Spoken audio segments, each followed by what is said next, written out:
meron muli tayong update patungkol pa rin sa ating minomonitor na si Bagyong Paulo with international name na Matmo. Patuloy po ang paghina nitong si Bagyong Paulo at from typhoon, humina pa ito bilang isang severe tropical storm. No? So kung kanina 120 kilometers per hour, yung kanyang maximum sustained winds, naging 110 kilometers per hour na lamang po at may pagbugso hanggang 165 kilometers per hour. Magandang balita dahil nakalampas na ito sa kalupaan po ng Northern Luzon at kanina alas 4 ng hapon ay nasa coastal waters na po ito ng bayan ng Santa Cruz sa Ilocos Sur. At sa mga sandaling ito, patuloy na lumalayo ng ating kalupaan habang nasa West Philippine Sea. Isa pang magandang balita, patuloy ang pagbilis din nitong si Bagyong Paulo palayo ng ating kalupaan, moving west-northwest at 35 kilometers per hour. Base sa ating latest satellite animation, nahagip pa rin po directly nitong si Bagyong Paulo ang malaking bahagi ng Northern and Central Luzon, lalo na yung western sections, Ilocos Region, Cordillera Region, Zambales, Bataan, medyo mabagyo pa rin po, no? Mataas ang tsansa ng mga ulan at malakas na hangin sa mga susunod na oras.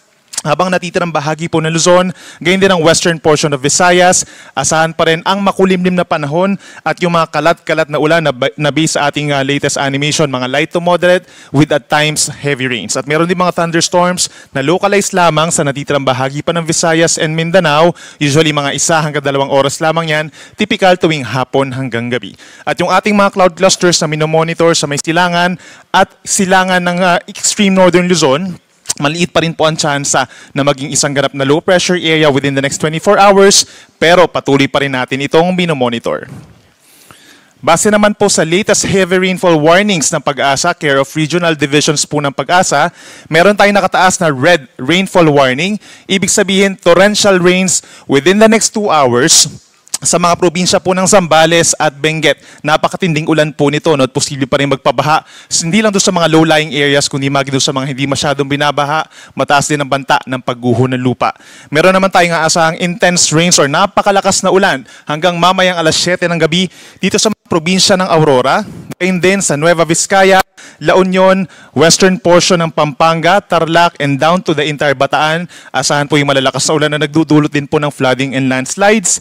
Habang yellow rainfall warning naman, or heavy rains hanggang mamaya alas 7 sa may Isabela, Quirino, gayon din sa may Ifugao, Mountain Province, Southern Ilocos Sur, maging dito rin po sa may Nueva Ecija, natitirang bahagi ng Bulacan, Pampanga, Tarlac, Pangasinan, down to may Cavite and Batangas, asahan po yung malalakas sa pag-ulan, posible rin magdulot ng mga flooding in low-lying areas. Itong mga kulay blue naman, associated siya sa mga light to moderate with at times heavy rains. Kabilang na dyan ang natitirang bahagi ng Pangasinan, itong rest of Cordillera Region, Cagayan Province, Ilocos Provinces, hanggang dito sa may Eastern Bulacan, Northern Quezon, Rizal, and Metro Manila. Asahan pa rin yung pabugso-bugsong malalakas ng mga pag-ulan sa mga susunod po na oras. Itong ating nakikitang image, galing po yan sa official website ng Pag-asa, panahon.gov.ph, kung saan every now and then makikita natin yung mga advisories and warnings ng Pag-asa as well as yung pinakauling track ng mga bagyo na pumapasok sa ating area of responsibility. Base naman po sa pinakahuling track ng Pag-asa, inaasahang kikilos pa rin west-northwest or palayo na ng ating kalupaan itong si Bagyong Paulo. At base sa ating latest track, lalabas ito ng ating power pagsapit bukas ng madaling araw.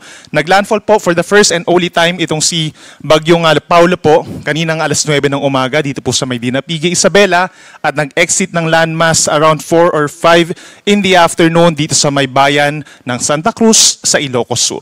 At base rin sa ating intensity, severe tropical storm po ito sa ngayon, naging malaking factor yung paghina niya from a typhoon bago siya mag-landfall 130 kph. Tapos naging 110 kph nung tumama po sa kalupaan dahil dun sa rugged terrain ng Cordillera Region. At pagsapit naman dito sa West Philippine Sea, pagbalik niya sa katubigan, muli siyang kukuha ng enerhiya at lalakas muli hanggang 140 kilometers per hour paglabas na ng ating area of responsibility. May kalawakan din po ang bagyo, nasa 450 kilometers sa itaas na bahagi at 250 kilometers naman sa ilalim na bahagi, kaya nahagip pa rin malaking bahagi ng Northern and Central Luzon. At nasa edge pa rin po ang Metro Manila, Rizal, and Northern Quezon nung outer radius or pinakang outer part nitong si Bagyong Paulo, kaya paminsan-minsan po talaga nararamdaman natin yung mga pagbugso ng hangin. Maging dito rin sa lalawigan ng Bataan. Sa ngayon po, dahil siya ay severe tropical storm, meron na tayong nakataas na wind signal number 3. So tinanggal na po natin yung signal number 4.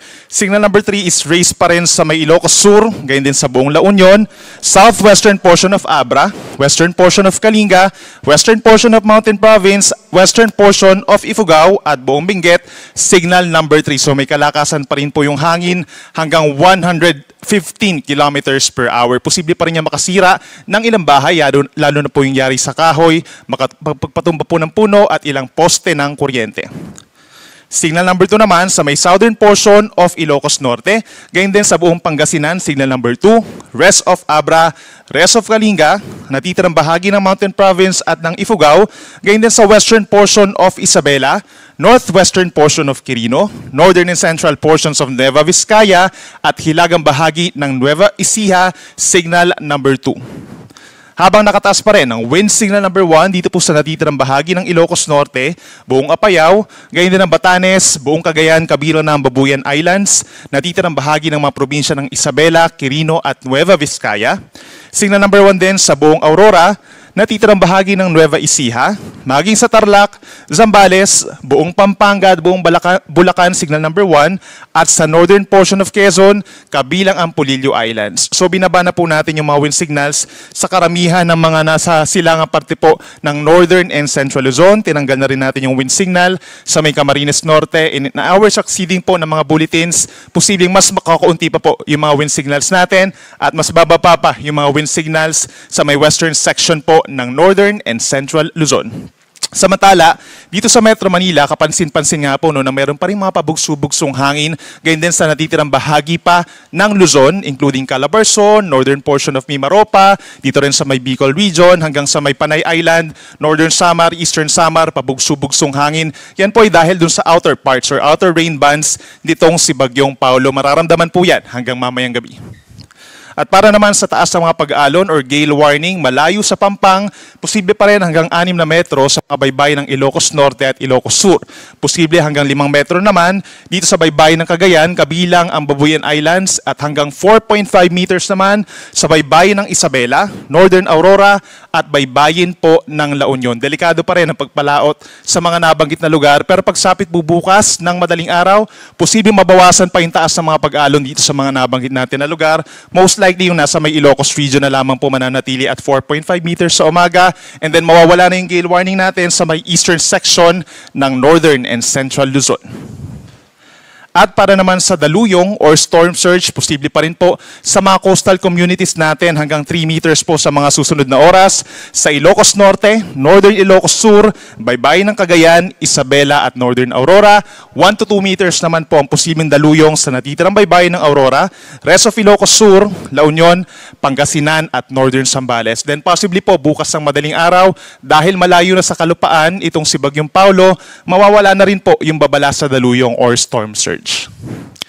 At para sa mga nagtatanong kung ano nga ba magiging taya ng panahon over this weekend, bukas kasi ng madaling araw nakalabas sa punang PAR itong si Bagyong Paulo. So ibig sabihin, by morning, meron pa rin mga lugar na magkakaroon ng maulap na kalangitan sa western section of Luzon. Kabilang na dyan, itong bahagi po ng Ilocos region, down to Zambales, Bataan, mga nearby areas pa sa may Tarlac and Pampanga, down to Occidental Mindoro and Palawan. Cloudy skies pa rin sa umaga at merong kalat-kalat na ulan at mga thunderstorms, pero improving weather conditions na po in general for most of Luzon, kabilang na dyan ang Metro Manila. Mababawasan yung mga pag-ulan, hindi na ganun kadalas, pero may chance pa rin po ng mga pulupulong ulan at mga pagkidlat pagkulog sa hapon hanggang sa gabi. Similar for the entire Visayas and Mindanao, yung weather conditions natin as the past few days.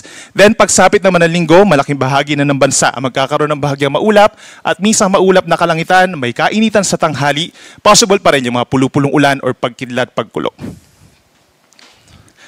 At para naman sa ating tropical cyclone threat potential forecast, base po sa Climatology Division ng Pag-asa, meron panibagong sama ng panahon po na napapasok ng ating Philippine Area of Responsibility pagsapit early next week. So mabubuo siya dito sa may parte nga east of extreme northern Luzon, pagsapit po ng early next week nga, and then afterwards, papasok siya ng PAR sa kalagitnaan ng susunod na linggo, and possibly pagsapit po ng Wednesday or Thursday, malapit na siya dito sa may northern Luzon. Pero posible pang mabago po itong assessment natin regarding sa mabubuong sama ng panahon. No? Mababa pa ang tsansa na ito ay magiging isang bagyo. So, possibly low pressure area po siya habang mabubuo dito sa may labas ng ating PAR, papasok sa may silangan ng Northern Luzon, lalapit dito.